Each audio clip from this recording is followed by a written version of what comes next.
தொடங்க உள்ளது. திராவிட முன்னேற்ற கழகத்தினுடைய கொள்கைகள் நம்மளுடைய இதெல்லாம் எப்படி பரவ வேண்டும் என்பதற்கு ஒரு எடுத்துக்காட்டாக இப்பொழுது நடந்து கொண்டு வருகிற இந்த ஆட்சிக்கு நீங்கள் எல்லாம் உறுதுணையாக இருக்க வேண்டும். பொறுப்பில் இருக்கின்ற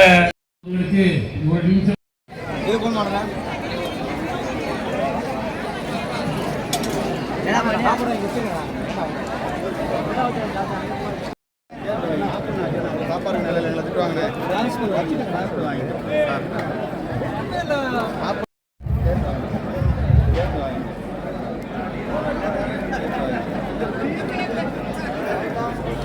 எல்லாம் பொறுமையா சார்